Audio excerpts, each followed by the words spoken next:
now that leads into the next phase. And we're going to talk about a couple of these recruits that Notre Dame has landed.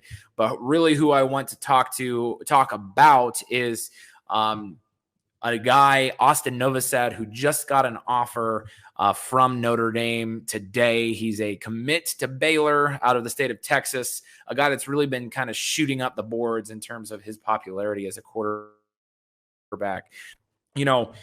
Obviously after missing out on Dante Moore, Notre Dame, I have to stress this, and I have to stress this a lot of times. Notre Dame is going to, regardless of the fact that, Buckner is going to be there for a couple of years, and then CJ Carr at some point is going to come in. Maybe even CJ Carr becomes that quarterback in the 2023 class if he reclassifies, although there's not really a ton of credible information that says he's going to do that, at least not yet. Notre Dame's going to continue to recruit that position in this class of 2023. And, just today, Marcus Freeman was allegedly on the phone with Austin Novasad, this quarterback out of Texas, and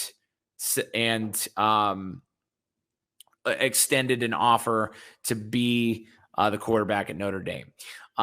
Novasad is not a guy that, prior to about 20 minutes before I got behind this microphone and behind the camera here, was a guy that I knew a whole ton about. I was kind of doing my Austin Novasad crash course here prior to this show.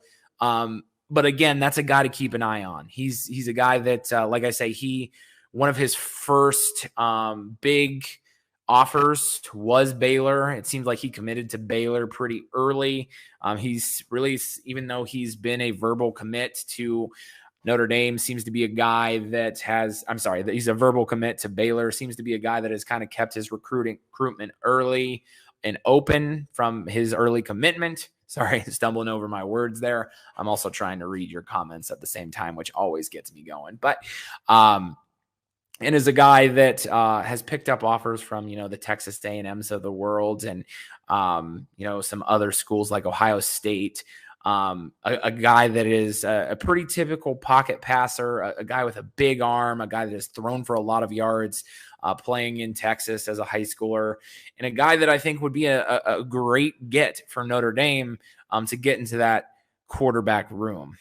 Again, like I say, he's just, when you watch him, he may not have the elite pedigree of an Archie Manning.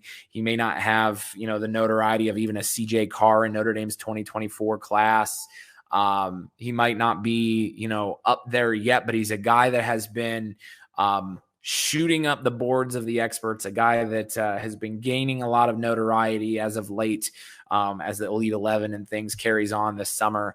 And a guy that, again, I'm not an expert in quarterback recruiting, especially, a guy that just got an offer today, a few hours before I got on this podcast, but a guy that, you can keep an eye on in terms of, Notre Dame and what they're going to do with that 2023 class.